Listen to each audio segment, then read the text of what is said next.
broadcast network, AFTERBUZZ TV. Over 20 million weekly downloads in over 150 countries, and your number one source for after-show entertainment.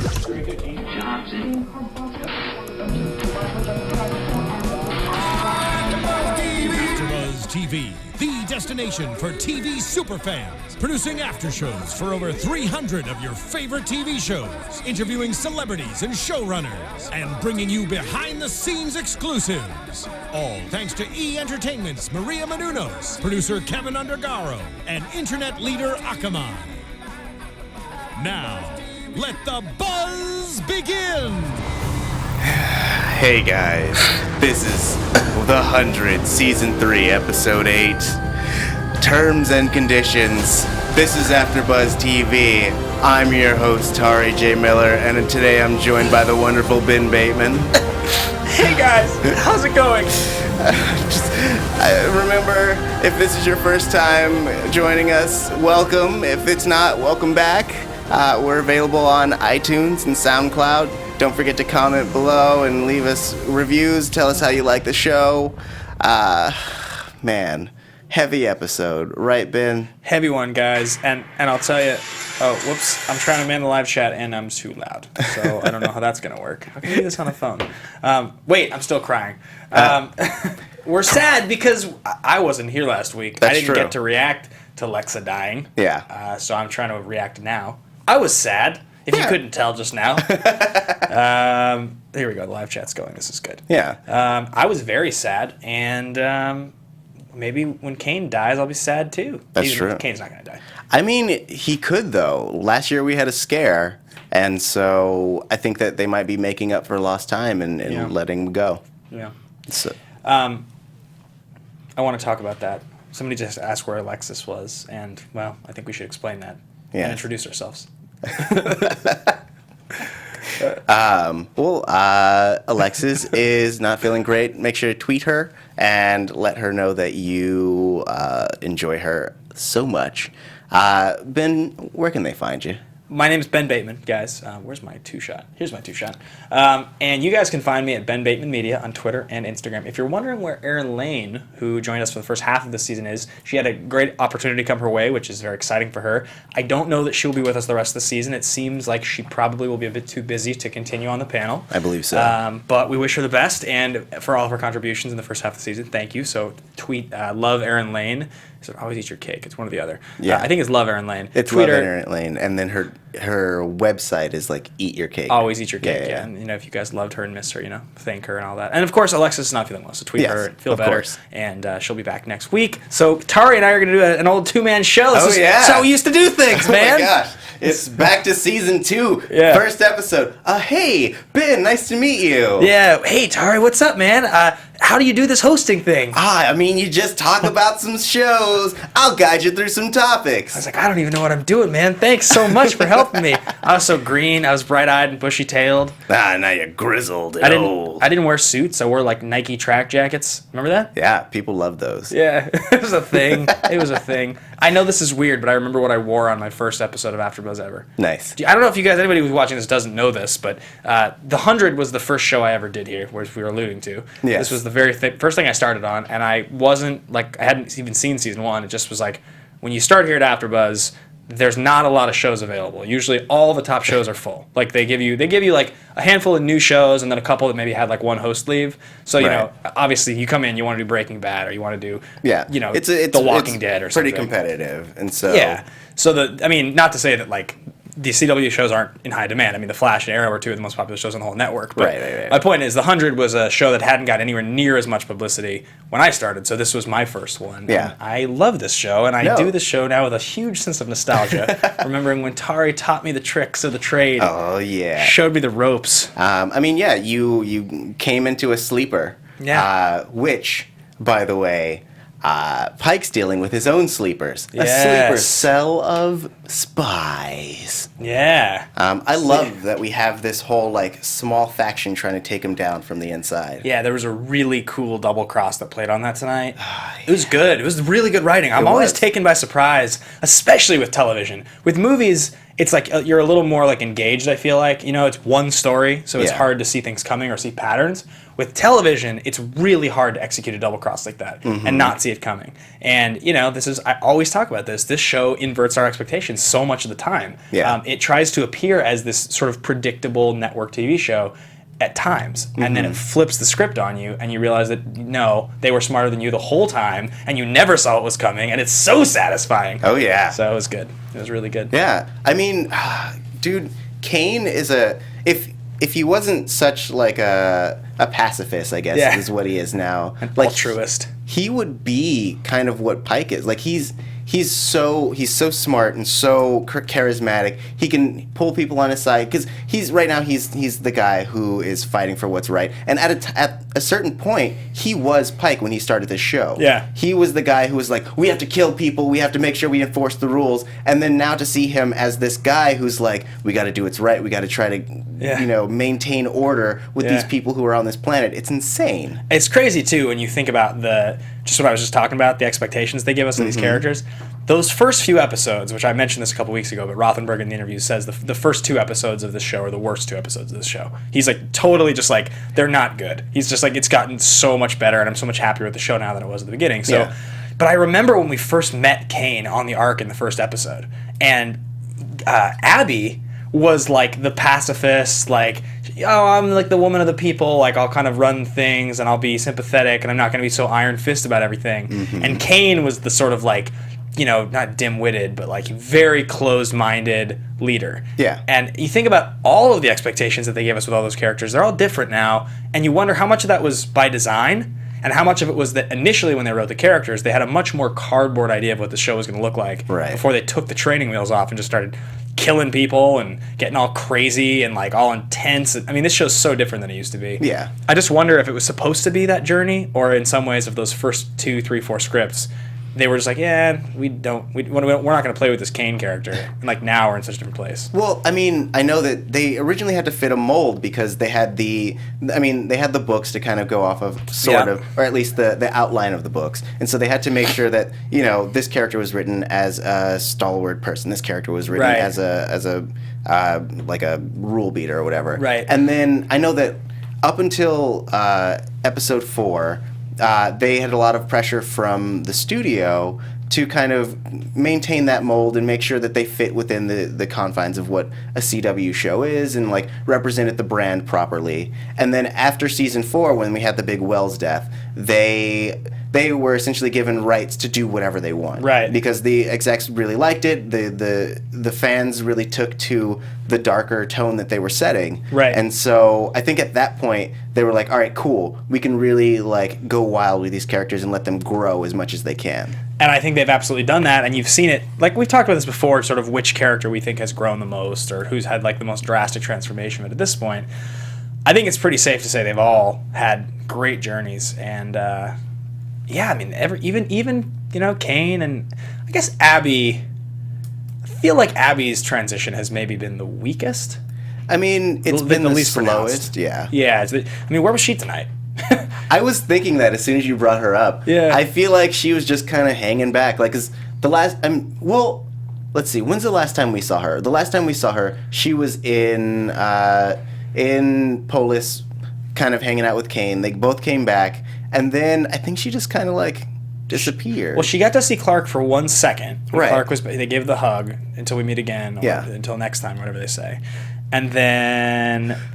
Oh! It was when she was talking to Jaha about the pill, and she's like, "I'm confiscating this." So she might be in a lab somewhere, basically analyzing what the pills are, and unaware of everything that's going on around her. You know, that's a little sloppy on the writer's part. I feel like Kane's in like this crazy plan, and she's totally on Kane's side. Right. And Kane's being captured and sentenced to death, and she's just not even. They don't even reference her. Where is Abby? Abby is in the lab. She's locked away for 24 hours for a detain or a quarantine of the thing she confiscated to see what happens. I don't know. Right. X, Y, or Z thing. They could have just made something up. Yeah. Instead, like, she just isn't there. Everybody else is there. Everybody else reacting. Kane's in jail. Like, he's gonna die. Yeah. And Abby's just like at the bar or something. I don't know. No, we saw the bar. She wasn't at the bar. That's true. Yeah. Well, not to be contrarian or anything, but like I think that if she was there, it kind of would have muddied Kane's story up a little bit. Okay. Because this was a really good, like, person versus person fight of ideals. Right. You know, we have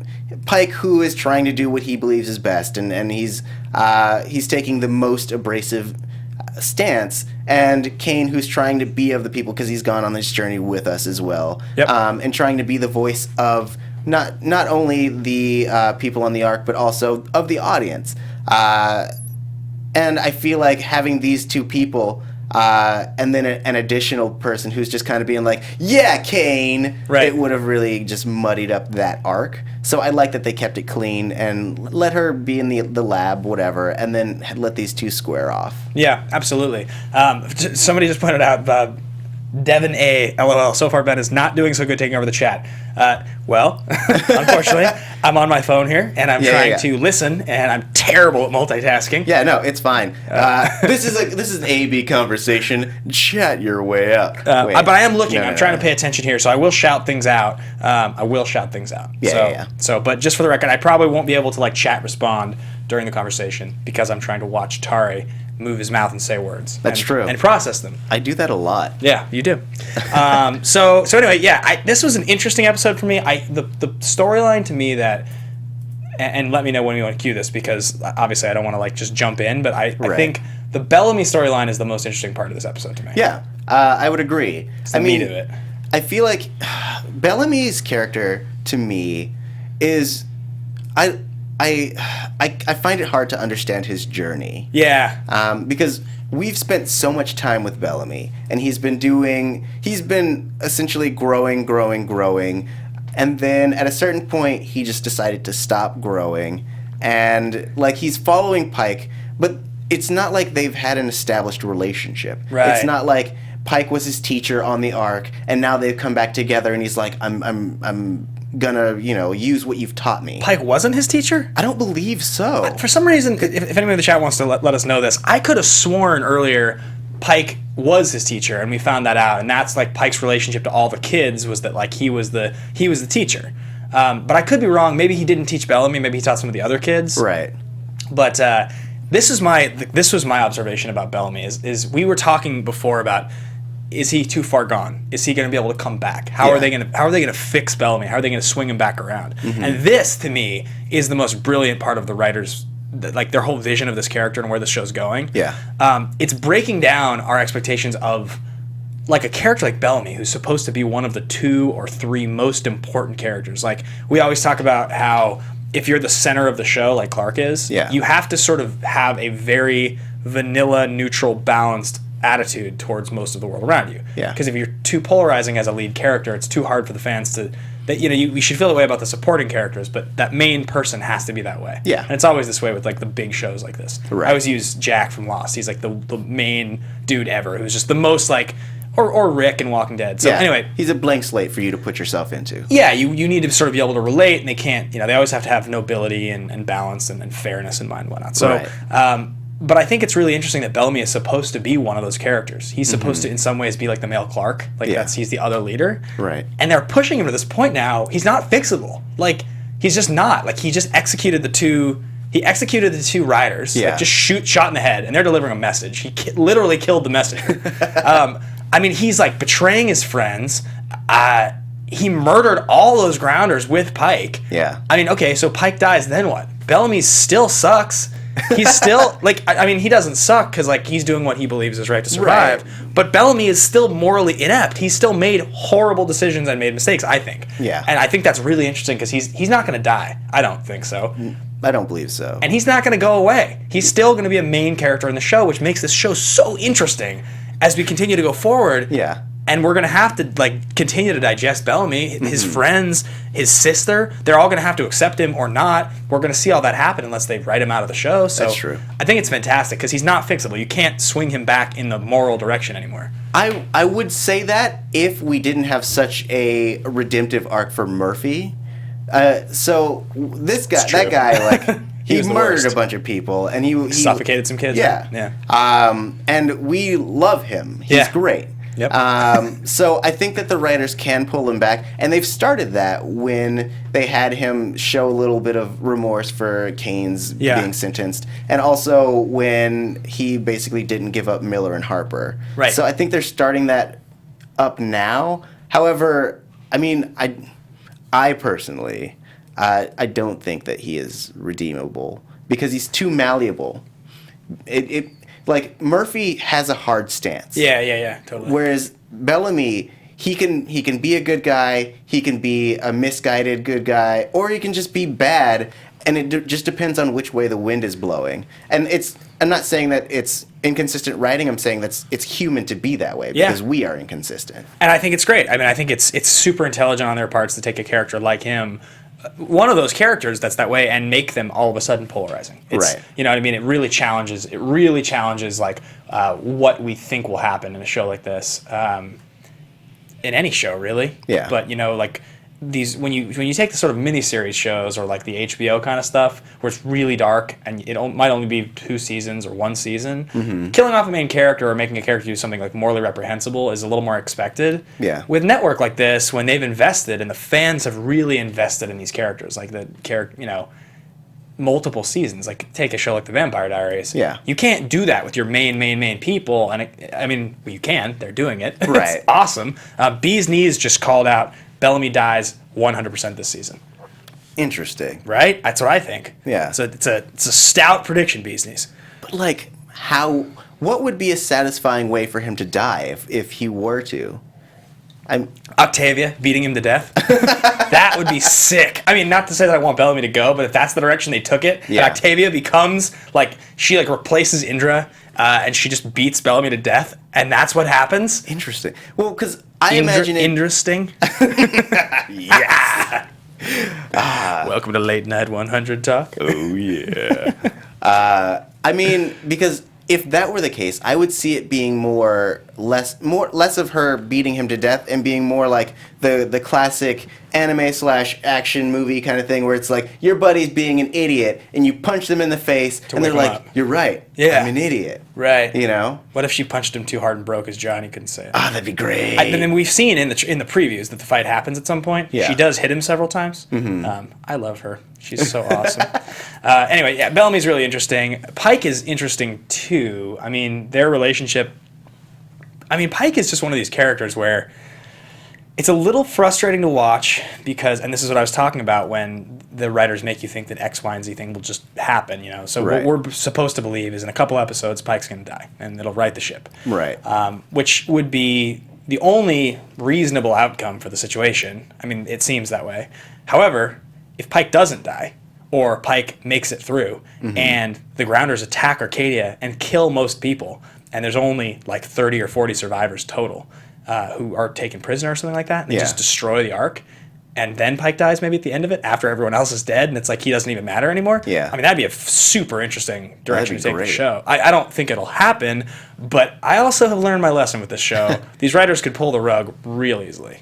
I mean, there's a chance because I believe that this place, or not this place, but this show specifically really likes taking you out of the areas that you're comfortable in. I mean, we started in the dropship and with the Ark, and then the Ark came to Earth. We went to Mount Weather. That's gone. So they're really good about not letting you get comfortable in any place. So I could definitely see them taking away Arkadia and having us have to basically do the epitome of what Pike was afraid of and integrate with the Grounders because that's the only way to survive. I mean, my gut tells me Pike's going to die. I just don't see it. So Mary J. Grievous, yes, I'm not blind, just said, theory, Bellamy dies killing Pike because Pike tries to kill Octavia.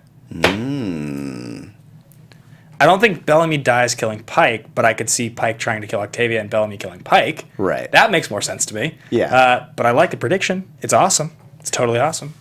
I mean, I kind of mentioned it last week a little bit in that, I think that Pike is going to survive. I think that kind of in the way that all the people you really hate, you want them to die, but they just, in real life, they stay alive. Yeah, they almost always do exist. Yeah. And that's what I'm sort of saying is that would be it would be surprising to me, but not like surprising like they haven't done it before, because the writers do challenge those expectations. Yeah. So, well, no, that's my final thought on Pike for now.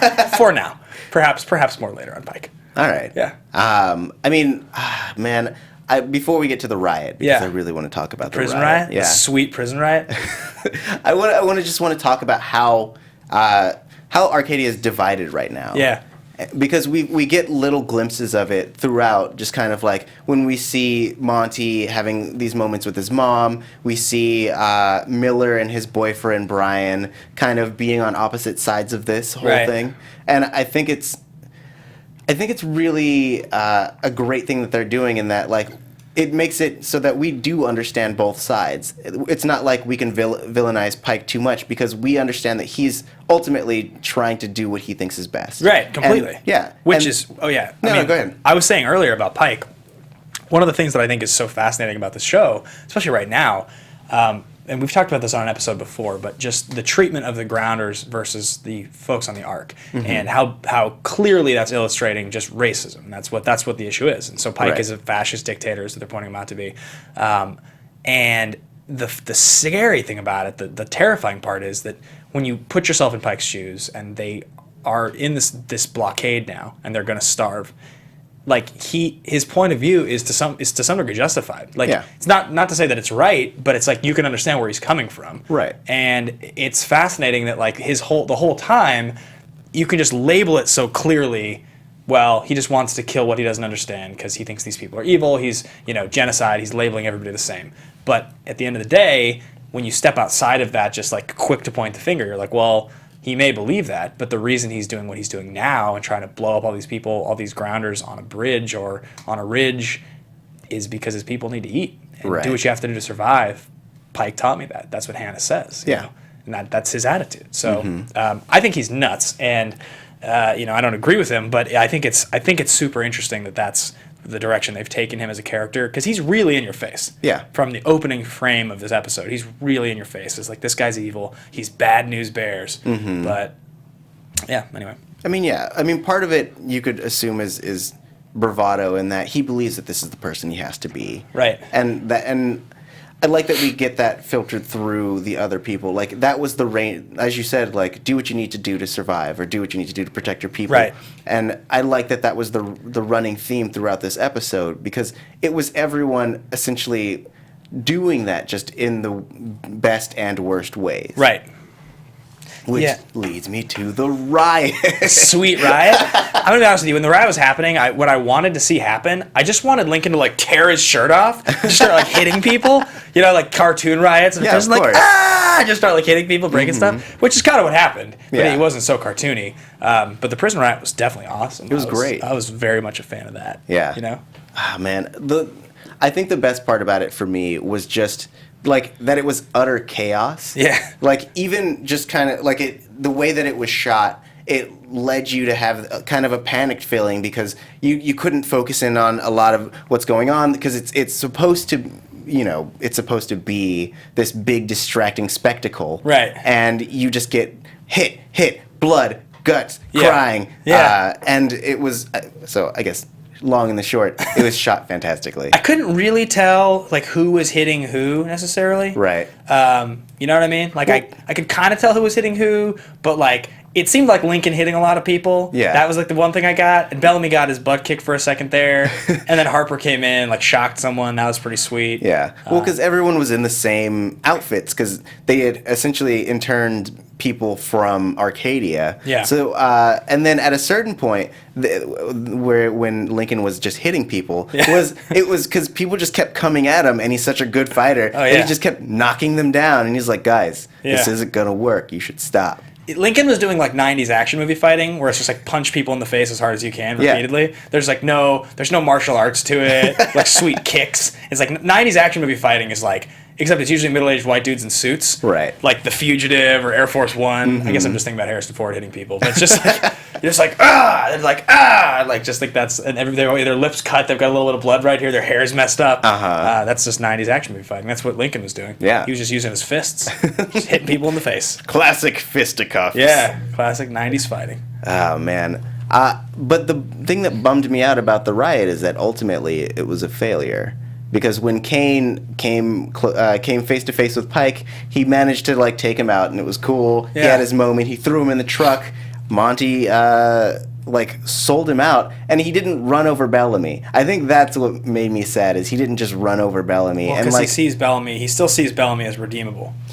Yeah, but like I think if I were in his shoes, I would have been like, Bellamy will definitely jump out of the way. He values his life, and then just hit the gas. Yeah, Blue Skies on Mars here says Sinclair should get an MVP this episode. Yeah, pretty sweet. Yeah. Sinclair was sweet this episode. Oh, yeah. Great double cross. I think he should have run over Bellamy.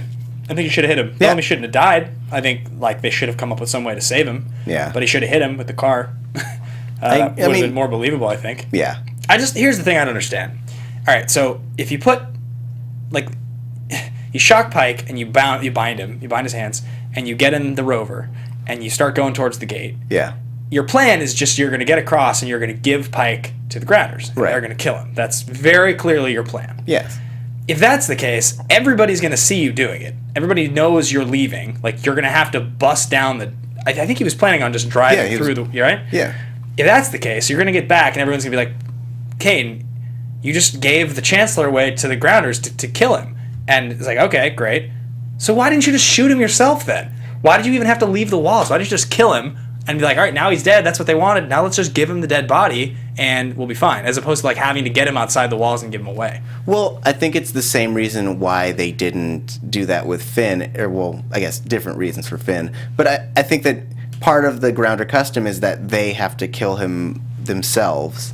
And beyond that, I think that he was going to use Pike as a bargaining chip. Our engineer says, blood must have blood! Yeah, there's going to be some killing. Bee's Knees... Oh, no, sorry.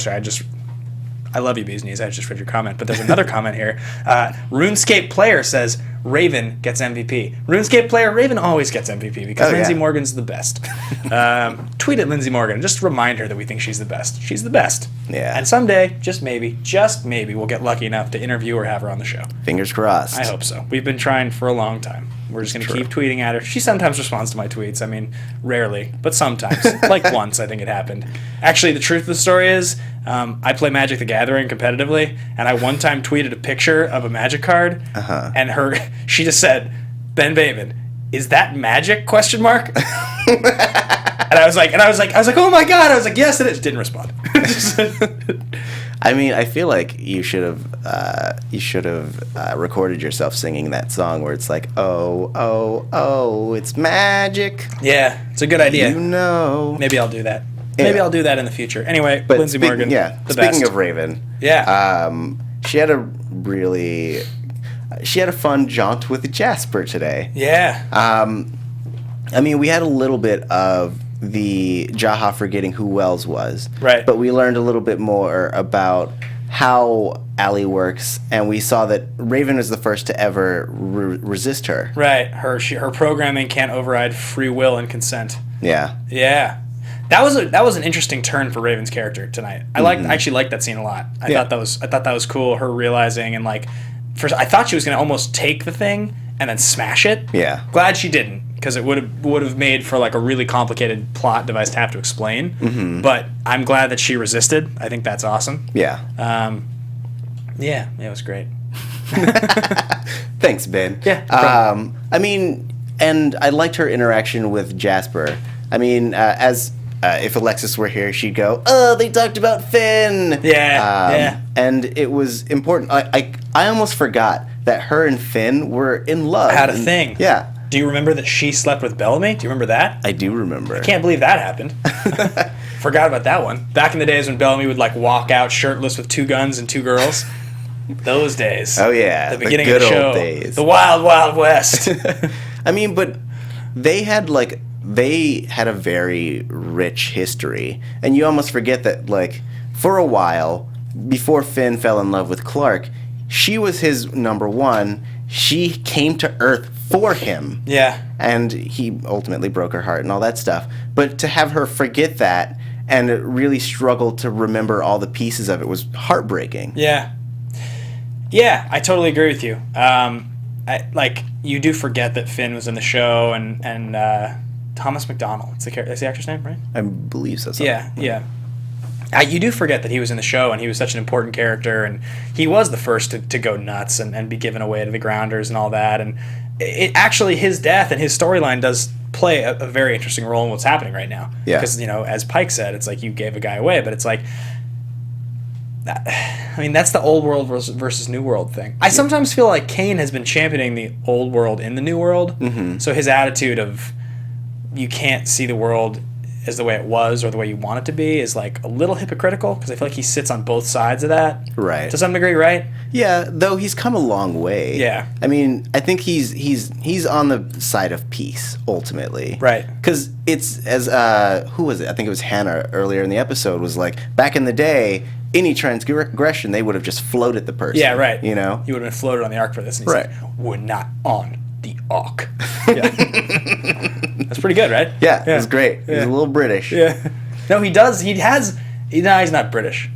But he has like a drawl. He has a drawl, and he talks very slowly. Yeah. He enunciates real tight. Yeah, he does. He's probably, after his career in acting is over, he'll probably be a great politician. That's right? true, yeah. I have no idea what Michael Beach's political views are. None at all. But maybe he'll, try to be like the mayor of, Orange, California or something like that. That'd be cool. Yeah. Like some small town. Mm-hmm. Just on a tangent. Anyway, so Raven, back to Raven. So, yeah, Raven has that moment. And I also like the moment that Jasper had, where he kind of, we get him remembering the good times with Monty, and they've been at odds for so long. Yeah. That, having this one nostalgic moment was really nice. Yeah, it was the first time that he had done anything other than just be whiny.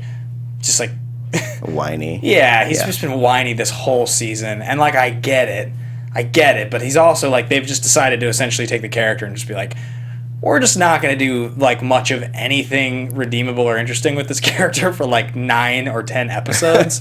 He's just hard to like right now. Yeah. And he hasn't got that much screen time, so it's not it's a huge problem, but right. He just sort of seems like it's a slow build. It's very slow. Yeah. I wonder what's going to happen with it. I don't know. I think that he's slowly coming back into normalcy, because we had the moment where he hit rock bottom. Yeah. And now he's been cut off of alcohol. Yep. And now he's realized that this, skinny pill, or this forget your problems pill isn't gonna work for him. Yeah. And so I like that we got that last shot where he's listening to the iPod, kind of being nostalgic, yeah. but not living in squalor. Right. He's remembering Maya. He's just having his moment. Yeah. And that's the way it is. Somebody just said, Hydro Knight says, I predict Raven and Jasper destroy Allie from the inside out. Sweet idea. What if Jasper takes the pill, and then it's that scene in Lawnmower Man 2 I talked about, where in here I'm the master? Yeah. Never mind. That was probably a different time. I remember. Oh, you do remember? Yes. I did talk about that to you. Yes. Yeah, okay. Anyway, it's just a virtual reality thing that has no bearing on what we're talking about. But if they're in virtual reality in the City of Light, right. which is kind of virtual reality, yes. sort of is. They still live in the real world, but their minds are in the City of Light. Right. What if they could somehow band together? So what Hydro Knight's saying, in the City of Light, and wreak havoc. It'd be pretty sweet, right? Can you? I'm trying to imagine it, what and it would just look like. Yeah, because it's literally a city, right? Yeah. So essentially, it would be them being punching buildings, being I'm destroying the City of Light. What if they take down Jaha? Jaha is Iron Man in the Civil War trailer, the first one, where Winter Soldier and Captain America are both beating him down from both sides, and Jaha's getting beaten down like that. No. Yes, I think that's less ridiculous than what I was imagining, and it was just them literally punching buildings. Punching buildings yes. down. This raises an interesting question about the City of Light. Actually, jokes aside, yes. we don't really know how that even functions or exists. We just we've seen them cut to it a couple times, right? And we don't really know when you're living in the world, your mind is just in the city of light. Yeah. When your body dies, you still live in the city of light. Right. This sort of AI program. Yeah. So what can you actually do in the city of light that affects the physical world? Is it like in The Matrix or any of those movies where if you die in the Matrix, you die in the real world? I think like we discussed a little bit that we think that it keeps a copy of your neural link, or like it keeps a copy of your mental imprint. Right. And then beyond that, I think, which now I got this theory because I think it was Jaha or Raven had mentioned that the more people that Allie pulls in, the smarter she becomes. Right. So I think that she's essentially using people as like processors. Right. And so like they're all basically different chips in her mainframe, and it's like even if one of your processors dies, there's still like a small cache. And so I think that might be what that is. Okay, 2 questions. So, well, quickly, somebody just pointed something out that I think is really interesting. Somebody just said in the Season 3 trailer, this is Brittany Marin says this, in the Season 3 trailer, Jasper drives a truck through a gate, is what she says. Okay. I've watched that trailer a few times. I don't remember the shot specifically, but I don't have it in front of me. Mm-hmm. So that would maybe lead us to believe that Jasper is having the transition moment we're talking about, and that maybe he's going to be the one that does the drastic thing, and I guess maybe gets Pike out or something. I don't know. I don't really know how that's going to happen. Right. But, definitely an interesting thought. The shot from last week, from the end of the episode, when Lexa is getting the like AI taken out of the back of her neck. Yeah. And it's under the tattoo. Mm-hmm. So did you guys discuss last week at all what the relationship is between that AI and the chips? We talked about it a little bit. Okay, because I'm very curious about that. I didn't know what to think. I mean, because since they're slightly different in that, like we believe that the one that Becca has, the part 2, is since it's made to integrate with humans, its ability to kind of maintain the person's ability to maintain their will is furthered. So it basically can help them compute and advise, but it doesn't like take over. It doesn't take away their pain or anything like that. I think that the chips are more like for part 1, like Allie part 1. Those chips are just ways of kind of pulling people together, whereas the second version is made to create a leader so that the person themselves can pull people together. Got it. So we definitely established, just maybe I missed that the Allie 2 is what was inside Lex's neck. That's like, was that confirmed, or we're just assuming that? It's confirmed because they established that Becca, when she came down to Earth, she was the first commander. Got it. And so it's been passed down from commander to commander to commander. Okay. And so it's the one that she brought down with her. Got it. Yeah. Okay, interesting. Yeah, I can't wait to see what happens there. As far as just finishing up the thought on Jasper and Raven's moment, they do like to dangle the ship stuff a little bit, like just here and there. And you always wonder a little bit what's going to happen with it. Like, do we think that Raven will, is Raven going to have another romantic moment in this show before she gets written out? Or will she get written out anytime soon? I mean, I don't think that she will have another romantic moment, because I mean, the last one she had was Wick, and that ended horribly. Horribly, because she pushed him away. Right. Because he wasn't caring enough and sensitive enough to her needs as a woman on the show. And so, like, I would like it if she was able to kind of like go the rest of the season without being with someone or without having a love interest. Right. I mean, because ultimately, every season she's had someone that she's like pining over. Yeah, right. And so like now it's time for her to work on Raven. Right. She's to be the best Raven she can be for the show. Yeah. Like with her character transition right now, so she rejected her programming, but the chip is inside her. Right. So I guess what I'm wondering is she can resist the AI. But the memory of Finn, is it gone? Like, is she just changed forever? Is that what happens when you take the chip? Like, are you just changed forever? There's no coming back from that? I don't know. Seems like it. It does seem like it, because you would imagine there hasn't been an established way to remove the chip from you. I mean, we get that last scene where she's essentially looking at the necklace that she has, and you can't tell if she remembers what it's for, or if she's sad because she can't remember. Because Jasper's like, that necklace. Finn gave you that necklace. Right. That was a good moment when Jasper pointed it out. Yeah. That was like the smartest thing Jasper's done since the season started, but it was good. It was a good thing. Yeah. And he was doing it intentionally, right? Or do you think he was doing it unknowingly? I think that it was a little bit of both. 'Cause he was there when we had the Wells moment, if I remember correctly. Right. Because it was when Abby was interrogating Jaha in front of him. Right.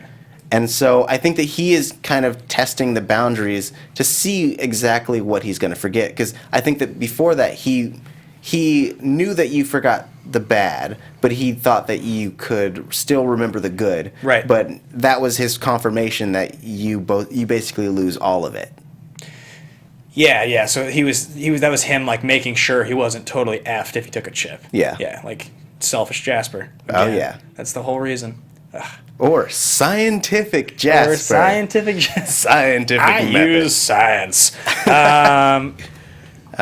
Right. Yeah. Anyhow. So, since you mentioned ships, the lighthouse, no ships right now. Not really. Can we talk quickly before we get to Lighthouse, just for a minute, about Monty, his relationship to his mom, and her craziness?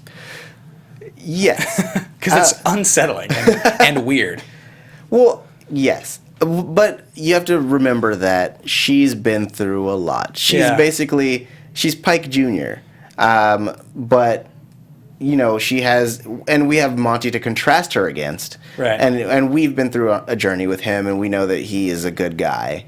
But ultimately, like, I think that she has all of the hatred, but without the like political rule abiding peace that Pike has, and so ultimately she comes off as a psychopath. There's this character trait with her character, and I want to figure out and make it very clear to anyone who's listening that this is not an observation that is supposed to seem sexist in any way.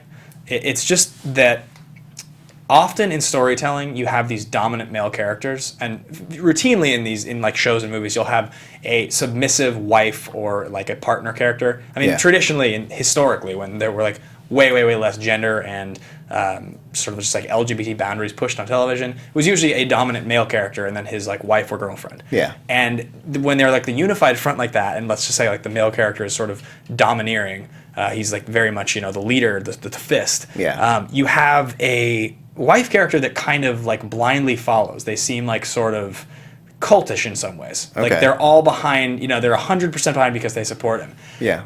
And I don't like that, and I especially don't like what's happening here with her relationship to Pike, because even though she's not romantically involved with Pike, I get that same feeling of I do. I get that same feeling of a female character who they're presenting as not courageous or strong enough to think on her own, who is just blindly following Pike. Interesting. I feel like she's following of her own volition. Like I truly believe that she has her own stake in this, because like if she was any of the other characters, like if she was like a Clark or a Raven or an Octavia, like it's the same thing as them like following what Bellamy does, like just choosing a side. Like I think that she doesn't have as much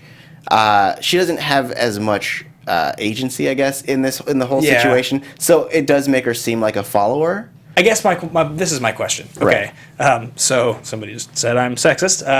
I'm trying not to be here. The point was not to be sexist. So Kenny Doyle, I'm trying to explain myself here because I think I'm trying to make a point. So anyway, if Pike was to die, yes, do you think she would, if Monty, after Pike was dead, was to say to her, okay, you were doing the wrong thing, it was Pike that was in your head, we're safe now, do you think she would stand up and continue the mission on her own? Or do you think she would back off and be like, I was wrong, I was driven by anger? What do you think would happen?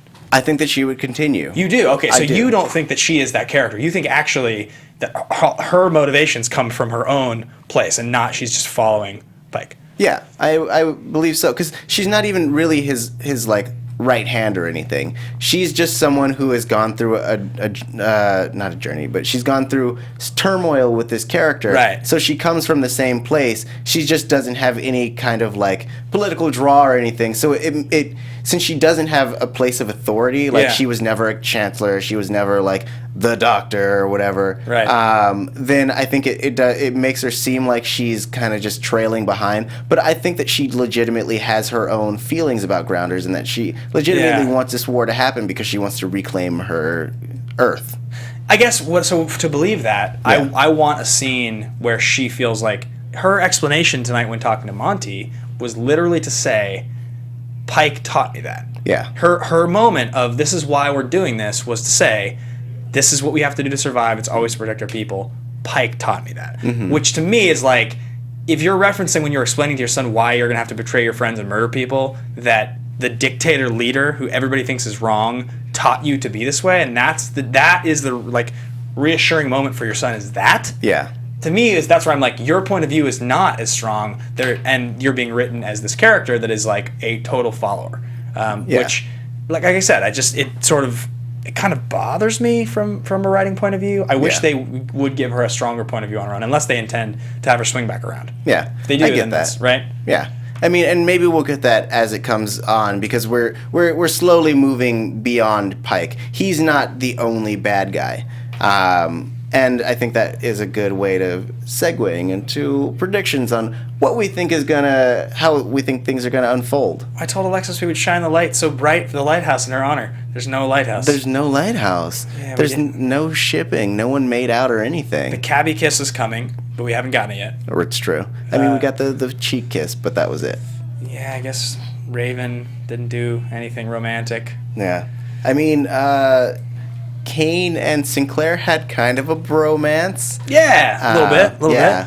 And we have Miller and his boyfriend made out a lot. There was kissing, that's true. That's the ship, okay. Yeah, Miller and his boyfriend. Yeah. His boyfriend's handsome.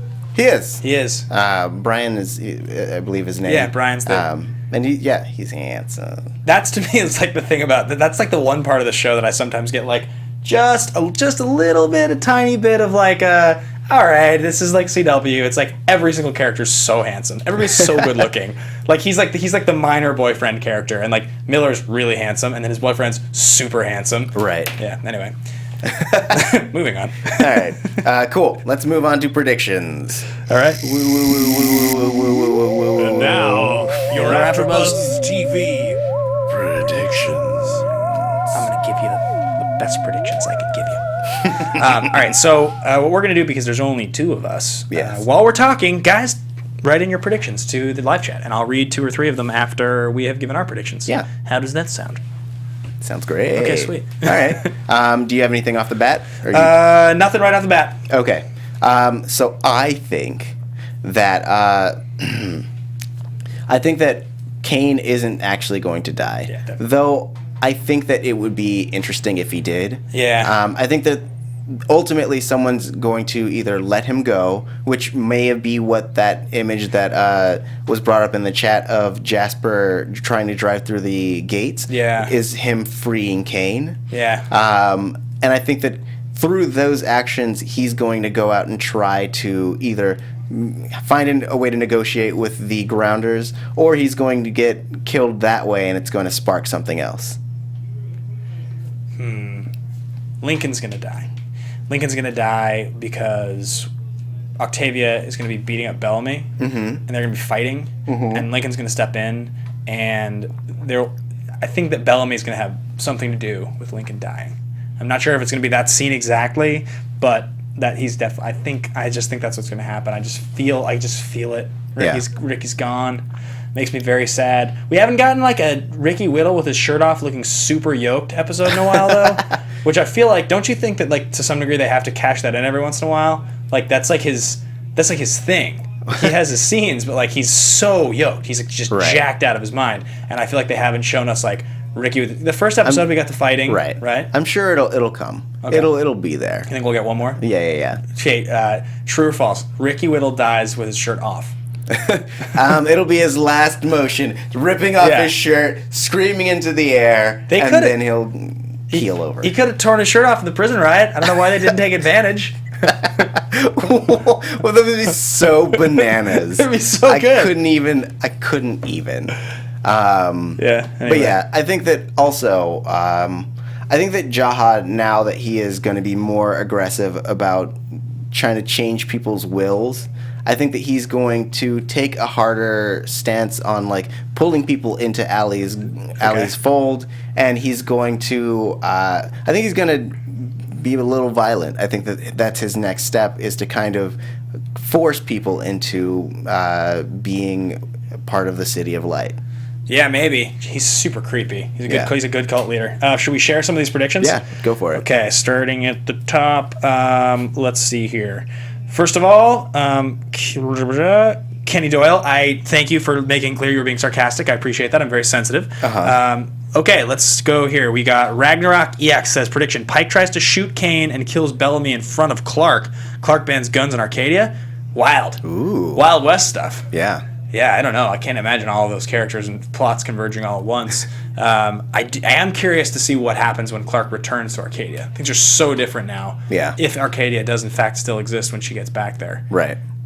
Because after Lexa died, Clark, is she leaving or is she staying in Polis? We'll have to find out. Depends on who the next commander is and what they decide to do.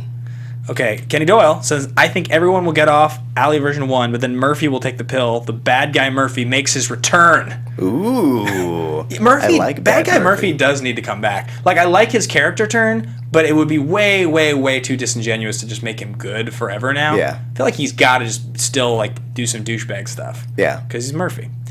All right, let's see. As Mary J. Grievous says, as Bellamy tries to save Kane and crew, Lincoln dies and Bellamy gets a mental and physical slap in the face. Huh. Yeah. Okay. All right. I think that's pretty fair. Yeah. I think that's pretty fair. Oh, here's a big one. All right. Here's a big This will one. be the last one. Brittany Moran, prediction. Bellamy and Octavia fight next episode. I think that thanks to editing, I bet Octavia said, if he dies, you're dead to me.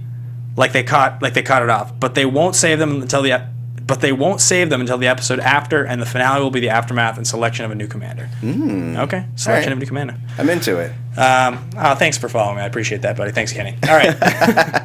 Nice. Cool. Any other thoughts before we head out for the night? No, I think that does it. Thanks, guys, for participating on the live chat. Sorry, I'm so bad at multitasking. I tried my darndest to be in the chat and also contribute. Engaged. Yeah. You did a great job. Thanks, Tauri. Yeah. Tell them where they can find you. Folks, if you want to find me, you can find me at Ben Bateman Media on Twitter and Instagram. I'll respond to just about everything. Awesome. And you can find me at Tauri J. Thank you for joining us this evening. We really enjoyed talking with you, talking about the episodes. Remember, everyone, the 100 is off for the next few weeks. We come back on the 31st. And while you're here, make sure to hit that thumbs up. If you're on YouTube, make sure to give us stars. If you are on iTunes, tell us what you think. 5 stars if you love what we're doing. 4 stars if you think we can improve. And, do all the things. Like, subscribe, love us, hit us up on Twitter, and until the next time, stay grounded. Tweet Alexis. Tell her to feel better. Tweet Lindsay Morgan. Tell her she's the best. From executive producers Maria Menounos, Kevin Undergaro, Phil Svitek, and the entire AfterBuzz TV staff, we would like to thank you for listening to the AfterBuzz TV network. To watch or listen to other after shows and post comments or questions, be sure to visit AfterBuzzTV.com. I'm Sir Richard Wentworth, and this has been a presentation of AfterBuzz TV. Buzz you later. The views expressed herein are those of the hosts only and do not necessarily reflect the views of AfterBuzz TV or its owners or principals.